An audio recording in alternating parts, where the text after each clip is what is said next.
Sir, ഇപ്പോൾ ഈ കഴിഞ്ഞ തദ്ദേശ തെരഞ്ഞെടുപ്പിലും ലോക്സഭയിൽ കഴിഞ്ഞ തെരഞ്ഞെടുപ്പിലും BJP എന്ന രാഷ്ട്രീയ പാർട്ടി കേരളത്തിൽ കാലൂന്നാനായി ശ്രമിക്കുമ്പോൾ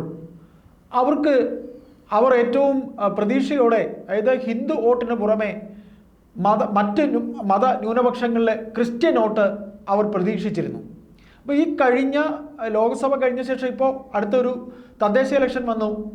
അതായത് BJPക്ക് അവരുടെ ശ്രമഫലമായി ക്രിസ്ത്യൻ സമൂഹത്തിൻ്റെ വോട്ട് അവർ വിചാരിക്കുന്ന രീതിയിൽ കിട്ടിയോ? കേന്ദ്രത്തിൽ ഒരു ജോർജ് കുര്യൻ എന്ന മന്ത്രി ക്രിസ്ത്യൻ സമുദായത്തിൻ്റെ അംഗമായിട്ടുണ്ട്. അപ്പോൾ അനൂപ് ആൻ്റണി എന്ന മറ്റൊരു കേന്ദ്ര നേതാവുമുണ്ട്. കേരളത്തിൽ രാജീവ് ചന്ദ്രശേഖർ കഴിഞ്ഞാൽ ഏറ്റവും കൂടുതൽ BJPക്ക് കേരളത്തിൻ്റെ ശബ്ദമായി കേന്ദ്രത്തിൽ പിടിപാടുള്ളൊരു യുവ നേതാവാണ്. ഇവർ രണ്ടുപേരും മത്സരിക്കുന്നുണ്ടെന്ന് പറയുന്നു. സർ, BJPക്ക് ഈ പറഞ്ഞ രീതിയിൽ തദ്ദേശ ഇലക്ഷനിൽ വേണ്ടത്ര വോട്ട് ക്രിസ്ത്യൻ സമുദായത്തിൽ നിന്ന് കിട്ടിയോ? എന്താണ് സാർ അങ്ങേക്ക് തോന്നുന്നത്? ഈ മൂന്നാം മോഡി സർക്കാർ അധികാരത്തിൽ വന്നതിന് ശേഷം കേരളത്തിലെ ക്രിസ്തീയ സഭകളുമായിട്ട് വളരെ അടുത്ത ബന്ധം സ്ഥാപിക്കാൻ ശ്രമിക്കുകയും അതുപോലെ ജോർജ് കുര്യൻ എന്ന ക്രിസ്ത്യൻ നേതാവിനെ മന്ത്രിയാക്കി, ക്രിസ്ത്യൻ നേതാവെന്നല്ല, BJP നേതാവാണ് അദ്ദേഹം, പക്ഷേ ക്രിസ്ത്യൻ പശ്ചാത്തലത്തിൽ നിന്ന് വരുന്ന അദ്ദേഹത്തിന്, ക്രിസ്തുമത വിശ്വാസിയായ അദ്ദേഹത്തിനെ മന്ത്രിയാക്കി. അതുപോലെ തന്നെ ഇപ്പൊ അയ്യപ്പദാസ് സൂചിപ്പിച്ചതുപോലെ BJPയുടെ സംസ്ഥാന ജനറൽ സെക്രട്ടറിയായ അനൂപ് ആന്റണി, യഥാർത്ഥത്തിൽ ഞാൻ മനസ്സിലാക്കുന്നത് BJPയിൽ ഇന്ന് രാജീവ് ചന്ദ്രശേഖർ കഴിഞ്ഞാൽ കേരള ഘടകത്തിൽ ഏറ്റവും ശക്തനായ നേതാവ് അനൂപ് ആന്റണിയാണ്. ആ അനൂപ് ആന്റണി വന്നു, വൈസ് പ്രസിഡന്റായിട്ട് ഷോൺ ജോർജ് വന്നു. ഇതൊക്കെ ചെയ്തിട്ടും ഞാൻ ഈ അടുത്ത സമയത്ത് ഒരു കണക്ക് വായിച്ചത് എത്രത്തോളം ശരിയാണെന്ന് എനിക്കറിയാൻ വയ്യ. BJP നിർത്തിയ 2000-ഓളം ക്രിസ്ത്യൻ സ്ഥാനാർത്ഥികളിൽ ആകെ 25 പേരാണ് ജയിച്ചതെന്ന്. അതായത് വിജയ ശതമാനം 3% താഴെയാണ് ക്രിസ്ത്യൻ സ്ഥാനാർത്ഥികൾക്ക്. അതിപ്പോ സഭകളുമായിട്ട് BJP അടുപ്പം ഇല്ലായിരുന്നെങ്കിലും ഈ ഇത്രയൊക്കെ സ്ഥാനാർത്ഥികൾ ജയിക്കുമായിരുന്നു. കാരണം ക്രിസ്ത്യാനികളുടെ ഇടയിൽ പഴയ കാലം തൊട്ട് തന്നെ BJPയിൽ നിൽക്കുന്ന കുറച്ച് ആൾക്കാരുണ്ട്. ഇപ്പം എനിക്ക് വ്യക്തിപരമായിട്ട് അറിയാം doctor Rachel Mathai. Doctor Rachel Mathai തിരുവനന്തപുരത്തുകാരിയായ FRCS എടുത്ത ഒരു മഹതിയാണ്. അവര് BJPയുടെ നാഷണൽ എക്സിക്യൂട്ടീവ് മെമ്പറൊക്കെ ആയിരുന്നു. അങ്ങനെ നിരവധി ക്രിസ്ത്യാനികളുണ്ട്.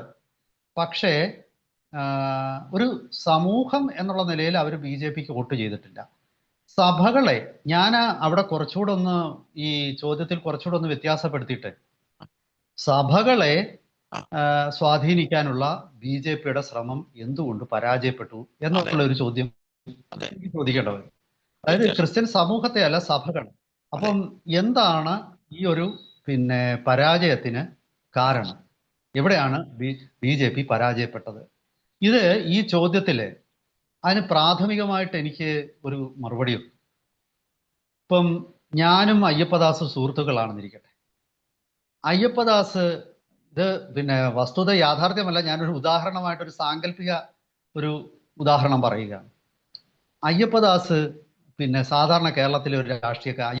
അയ്യപ്പദാസിന്റെ ലക്ഷ്യം, ഞാനൊരു ഉദ്യോഗസ്ഥനുമാണ്, ഞാനൊരു തികഞ്ഞ അഴിമതിക്കാരനായ ഉദ്യോഗസ്ഥൻ. അയ്യപ്പദാസ് തികഞ്ഞ അഴിമതിക്കാരനായ രാഷ്ട്രീയക്കാരൻ.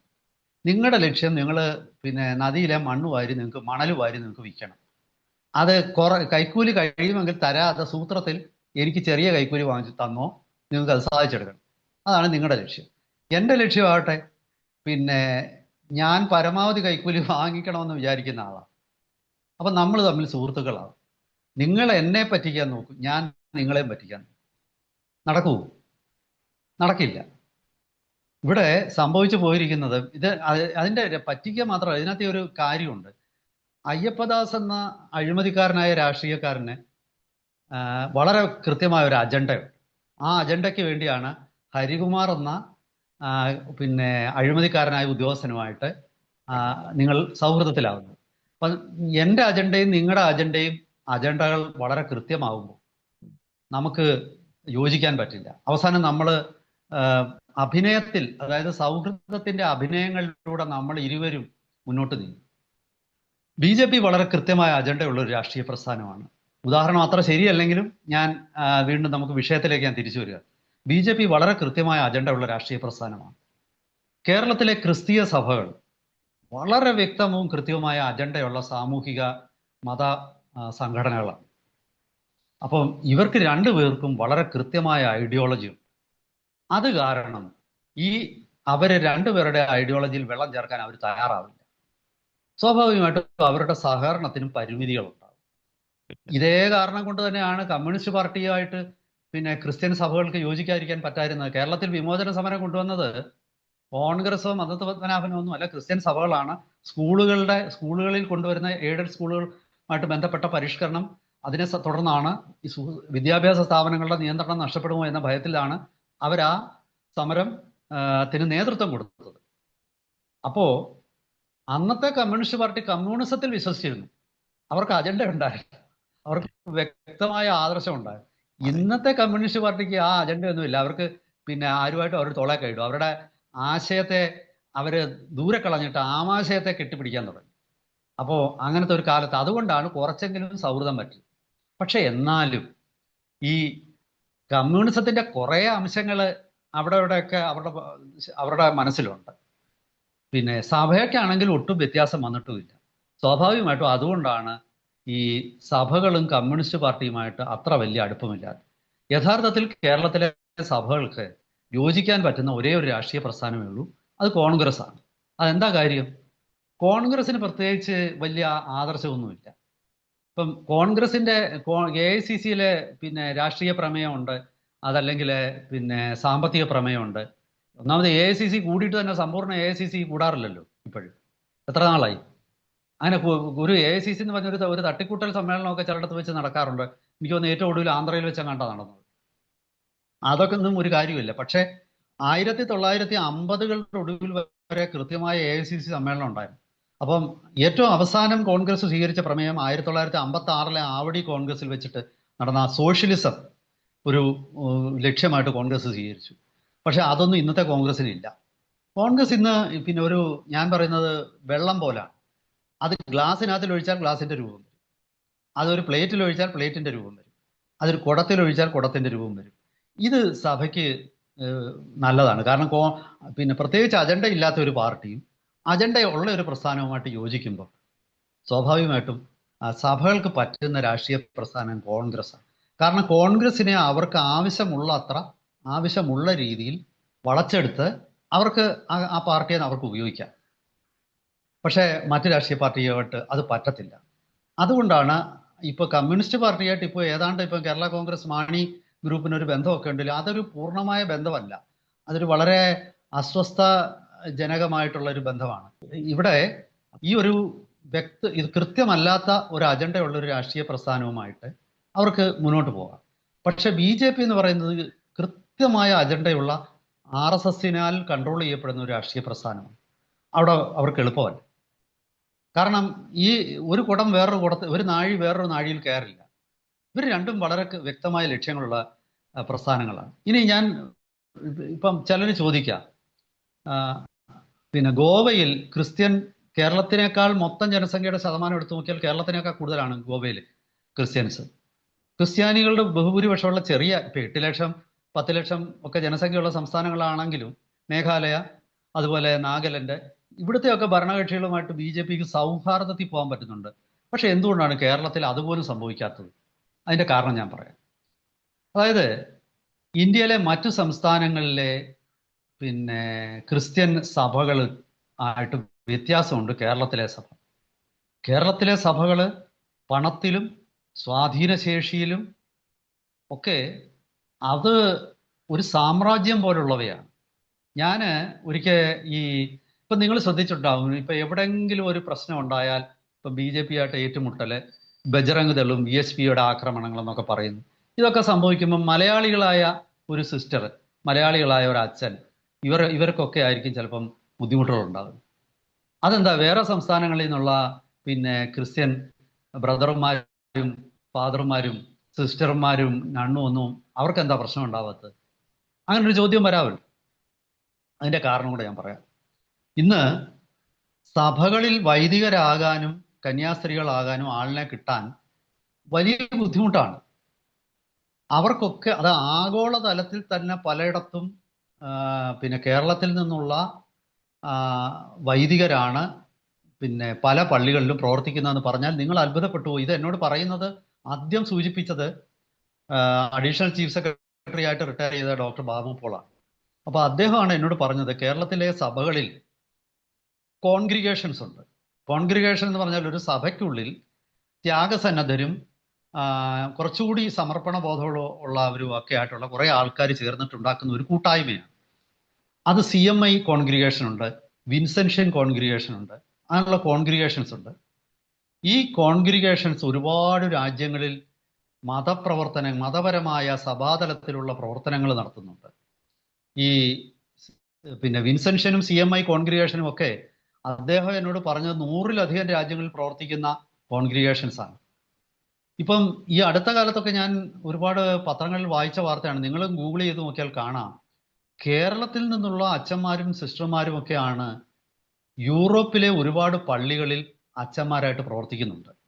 പ്രത്യേകിച്ച് Hungary, Poland, Romania, even Germany വരെ. എന്തുകൊണ്ടാണ്? അവിടെ ഒരു തിരിച്ചൊരു റിവേഴ്സ് ഇവാഞ്ചലിസേഷൻ നടക്കുകയാണ്. പാശ്ചാത്യ ലോകത്തെ ആൾക്കാർക്ക്, സായിപ്പന്മാർക്ക് മതവിശ്വാസമൊക്കെ നഷ്ടപ്പെട്ടു. അവരൊന്നും പള്ളിയിൽ പോകും. നിങ്ങൾ വായിച്ചാണോ അമേരിക്കയിലൊക്കെ പള്ളി വിൽക്കാൻ വെച്ചിരിക്കുന്നു, പള്ളി വാങ്ങിച്ചിട്ട് അത് അമ്പലമാക്കി മാറ്റി, പള്ളി വാങ്ങിച്ച് മുസ്ലിം പള്ളിയാക്കി മാറ്റി. അപ്പോൾ ഇങ്ങനെയുള്ള ഒരുപാട് മാറ്റങ്ങൾ പാശ്ചാത്യ ലോകത്തിൽ നിന്നും പാതിരിമാരെ കിട്ടാനില്ല. അപ്പൊ പിന്നെ എവിടുന്നാണ് കിട്ടുന്നത്? ഇന്ത്യയിൽ നിന്ന് കിട്ടാം, ആഫ്രിക്കയിൽ നിന്ന് ചടത്തുനിന്ന് കിട്ടാം. അങ്ങനെയുള്ള പിന്നെ വൈദികരെ റിക്രൂട്ട് ചെയ്യുന്നതും കൊടുക്കുന്നതും ഒക്കെ കേരളത്തിൽ നിന്നാണ്.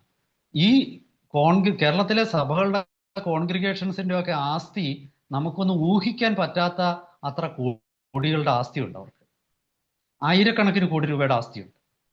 അത്രയും ആസ്തിയുള്ള പ്രസ്ഥാനങ്ങൾ, ഇപ്പം ചെറിയൊരു സഭയായിട്ടുള്ള KP യോഹന്നാനിന്റെ ബിലീവേഴ്സ് ചർച്ചിന് ഒരിക്കൽ വിദേശത്ത് ഏതോ ഒരു വർഷം, ഞാനത് 2006 എന്തോ ആണ്, അന്ന് ആ ഒരു വർഷം മാത്രം അവർക്ക് കിട്ടിയ വിദേശ ഫണ്ടിങ് എന്ന് പറഞ്ഞാൽ 6000 കോടിയും കണ്ടോ.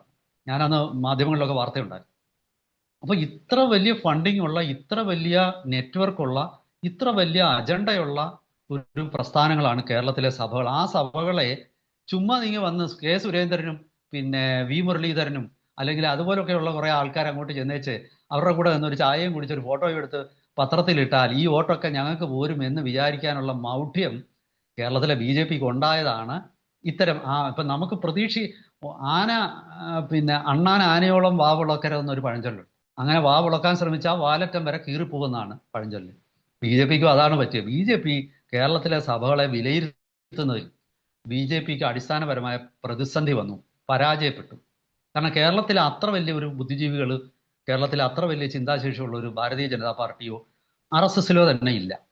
അവർ വളരെ ലളിതമായിട്ട് കാര്യങ്ങൾ എടുത്ത് ഇവരെ ഞങ്ങൾ അങ്ങോട്ട് ചെന്ന് കൈ കൊടുത്താൽ തീരുന്ന പ്രശ്നമല്ലേ ഉള്ളൂ. ഇത് ഒരു ക്രിസ്മസ് സെലിബ്രേഷൻ നടത്തിയാലും BJP പാർട്ടി ഓഫീസിൽ ഒരു കേക്ക് മുറിച്ചാലും ഒന്നും എൻ്റെ നേതാവ് പിന്നെ സുഹൃത്തെ ഇതൊന്നും ഒരു ദിവസം കൊണ്ട് മാറുന്നതല്ല. ആ ഉൾക്കാഴ്ചയുടെ ഒരു അഭാവം കൊണ്ടാണ് BJP അങ്ങനെ പ്രതീക്ഷിച്ചതും. BJPക്ക് പ്രതീക്ഷ കൂടുമ്പോൾ നമുക്ക് കിട്ടാതിരിക്കുമ്പോൾ നമുക്ക് വിഷമം ഉണ്ടാകും. അതാണെന്നാണ് എനിക്ക് തോന്നുന്നത്. കാരണം പക്ഷേ അത് ഞാൻ ഒരു ഭാഗത്ത് പറയുമ്പോഴും കേരളത്തിലെ ക്രിസ്ത്യൻ സമൂഹത്തിൽ നിന്നും ഹൈന്ദവ സംസ്കാരത്തെ ബഹുമാനിക്കുകയും അതിലേക്ക് വരികയും ചെയ്ത വലിയ മഹാന്മാരായ വ്യക്തികളുണ്ട്. ഇപ്പം നിങ്ങൾ കേട്ടിട്ടുണ്ടാകും ഡോക്ടർ ECG സുദർശൻ, അതായത് ഐൻസ്റ്റീൻ്റെ സിദ്ധാന്തത്തെ വരെ ചോദ്യം ചെയ്യുന്ന ടോക്കിയോണുകൾ എന്ന് പറയുന്ന പിന്നെ ഘടകങ്ങളെ കുറിച്ച് ആദ്യമായിട്ട് തിയറി എഴുതിയ ഡോക്ടർ ECG സുദർശൻ. അദ്ദേഹം പേര് മാറ്റിയതാണ്, ജോർജ് ചാണ്ടി എന്നായിരുന്നു അദ്ദേഹത്തിന്റെ പേര്. അദ്ദേഹം ആ പേര് പിന്നീട് ഹൈന്ദവ സംസ്കാരത്തിലേക്ക് വന്നിട്ട് ഡോക്ടർ ECG സുദർശൻ എന്നുള്ള പേരിലേക്ക് വന്നു. അതുപോലെ ആദ്യമായിട്ട് ഞാൻ മനസ്സിലാക്കുന്നത് കോട്ടയംകാരനൊരു ഡോക്ടർ ഉണ്ടായിരുന്നു, അദ്ദേഹത്തിന്റെ പേര് മറക്കാൻ പാടില്ലാത്ത പേരാണെങ്കിലും ഞാനത് മറന്നുപോയി.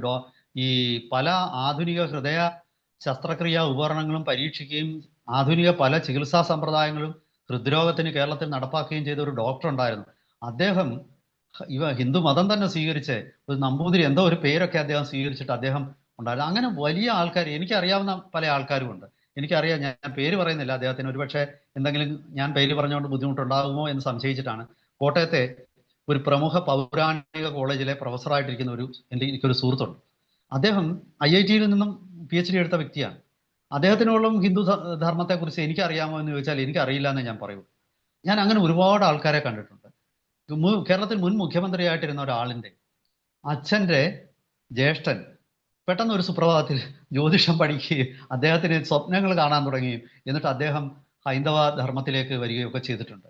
അതൊക്കെ അവിടെ നിൽക്കുമ്പോഴും സഭകളെ ഈ വ്യക്തികളിൽ നിന്നും വേർപെടുത്തി കാണാനായിട്ട് BJP കഴിയണം. ആ സഭ ഒന്നാണ്, വ്യക്തി വേറെയാണ്. വ്യക്തികളിലേക്ക് BJP ഇറങ്ങിച്ചെന്ന് അവരുടെ വോട്ട് കിട്ടാം. അതുകൊണ്ടാണ് BJP കേരളത്തിൽ ക്രിസ്ത്യാനികളുടെ വോട്ട് കിട്ടിയിട്ടില്ല. അതുകൂടെ പറഞ്ഞിട്ട് നമുക്ക് അവസാനിപ്പിക്കാമെന്ന് എനിക്ക് തോന്നുന്നു. കാരണം കിട്ടിയിട്ടുണ്ട്. PC തോമസ് കേരളത്തിൽ 42% ക്രിസ്ത്യാനികൾ ഉണ്ടായിരുന്ന ഒരു ലോക്സഭാ മണ്ഡലമാണ് പഴയ മൂവാറ്റുപുഴ. ഇപ്പൊ ആ മണ്ഡലമില്ല.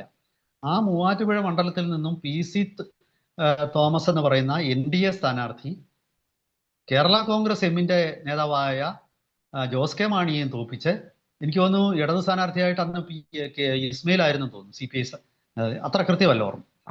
അദ്ദേഹത്തിനെ തോൽപ്പിച്ച് ഇദ്ദേഹം ജയിച്ചു. അത് ജയിച്ചത് എന്താണ്? അതിന് വേറെ കാരണങ്ങളുണ്ട്. അത് തദ്ദേശീയവും സാമൂഹികവുമായ ആ പ്രദേശത്തെ പ്രശ്നങ്ങൾ ആണ് അത്തരം ഒരു വിജയത്തിലേക്ക് നയിച്ചത്. അതുപോലെ തന്നെ ആണ് സുരേഷ് ഗോപിക്ക് തൃശ്ശൂരിൽ നിന്നും വലിയ രീതിയിൽ ക്രിസ്ത്യൻ വോട്ട് കിട്ടിയിട്ടുണ്ട്. പക്ഷെ അതൊക്കെ തന്നെ സഭകളുടെ ഒരു മാറ്റമായിട്ടോ സഭകൾ BJPയെ രണ്ട് കൈയിൽ നീട്ടി സ്വീകരിക്കുന്നതിന്റെ ലക്ഷണമായിട്ടോ ഒക്കെ വ്യാഖ്യാനിച്ചെടുക്കുന്നത് BJPയുടെയും കേരളത്തിലെ RSS നേതൃത്വത്തിന്റെയും ഒരു കാഴ്ചപ്പാടിന്റെ പരിമിതിയാണെന്ന് ഞാൻ പറയും. ആ പരിമിതിയിൽ നിന്നും മുന്നോട്ട് പോയി സാമൂഹികമായിട്ടും രാഷ്ട്രീയവും പഠിക്കാനും കൃത്യമായിട്ട് അത് ഉൾക്കൊള്ളാനും കഴിയുന്ന തരത്തിലുള്ള വ്യക്തികൾ ഈ രണ്ട് സംഘടനകളുടെ നേതൃത്വത്തിലേക്ക് വരുന്ന കാലത്ത് മാത്രമേ BJPക്ക് കേരളത്തിൽ ക്രിസ്ത്യാനികളുടെ വോട്ട് കിട്ടുകയുള്ളൂ, വലിയ തോതിൽ സഭകളുടെ അംഗീകാരം കിട്ടുകയുള്ളൂ എന്നാണ് ഞാൻ കരുതുന്നത്. അവരോട് ഇടപെടാൻ ഒരുപക്ഷെ രാജീവ് ചന്ദ്രശേഖർ കുറേയൊക്കെ മെച്ചപ്പെട്ട വ്യക്തിയായിരിക്കാം. കാരണം അദ്ദേഹത്തിന് സ്വന്തമായ നിലയിലും വലിയ ബിസിനസ്സുകാരനും സ്വന്തമായിട്ട് വലിയ വിദ്യാസമ്പന്നമായ ഒരു വ്യക്തി എന്നുള്ള നിലയിൽ സഭകളിൽ ചിലപ്പോൾ സ്വീകാര്യത കിട്ടിയിരിക്കാം. അദ്ദേഹത്തുമായിട്ട് ഇന്ററാക്ട് ചെയ്യാൻ അവർക്ക് ബുദ്ധിമുട്ടുണ്ടായില്ലെന്ന് വരാം. ഷോൺ ജോർജും അനൂപ് ആന്റണിയും ഇരിക്കുന്നതും സഭകൾക്ക് ഇന്ററാക്ട് ചെയ്യാൻ ബുദ്ധിമുട്ടുണ്ടായില്ല എന്ന് വരാം. പക്ഷെ അപ്പോഴും സഭകളുടെ അടിസ്ഥാന അജണ്ട വിട്ട് ഒരു കളി അവർക്കില്ല. സ്വാഭാവികമായിട്ടും അത് കോടാനുകോടി ഫണ്ടുകളുടെ പ്രശ്നമാണ്. അതുപോലെ ലോകമെമ്പാടും നിറഞ്ഞു നിൽക്കുന്ന ഒരു നെറ്റ്വർക്കിന്റെ പ്രശ്നമാണ്. അത് ചെറിയ ഒരു താല്പര്യത്തിന്റെ പ്രശ്നമല്ല. അതിനാൽ എനിക്ക് തോന്നിയിട്ടുള്ളത് BJPക്ക് കേരളത്തിലെ സുന്നി വിഭാഗവുമായിട്ട് ഒരു ഭാവിയിൽ എന്തെങ്കിലും ഒരു സഖ്യം, അതായത് കുഞ്ഞാലിക്കുട്ടിയോ പാണക്കാട് തങ്ങന്മാരെ പോലുള്ള ഒരു തരത്തിലുള്ള ആൾക്കാർ നയിക്കുന്ന ഒരു ഗ്രൂപ്പുമായിട്ട്, ഒരു സുന്നി ഗ്രൂപ്പുമായിട്ട് അവർക്ക് ഒരു തെരഞ്ഞെടുപ്പ് അഡ്ജസ്റ്റ്മെന്റ്, അവർക്ക് അവരുടെ മതം നമുക്ക് നമ്മുടെ മതം എന്ന രീതിയിൽ ഒരു ആറ്റിറ്റ്യൂഡോടുകൂടി ഇവർക്ക് വേണമെങ്കിൽ ഭാവിയിൽ ഒരു അറേഞ്ച്മെന്റ് ചെയ്താൽ ഒരു പക്ഷെ അവർക്ക് ഇതിനേക്കാൾ വോട്ട് കിട്ടും. ഇവിടെ അവര് ആവശ്യമില്ലാത്ത ഒരു പരിഭ്രാന്തിയും എടുത്തിയാട്ടമൊക്കെ കാണിച്ചു സഭകളുടെ ഇടയ്ക്ക് ഓടിച്ചെന്നു. അവിടെ നിന്നൊന്നും ഒന്നും കിട്ടാൻ പോകുന്നില്ല. ഇവർ ഇനിയും ഇത് തിരിച്ചറിഞ്ഞില്ലെങ്കിൽ അവർ ഹിന്ദുക്കളുടെ ഇടയിലും മണ്ടന്മാരായിട്ടിരുന്ന് BJP പരിഹാസപാത്രമാവും കേരളത്തിൽ. ഇതാണ് എനിക്ക് തോന്നുന്നത്.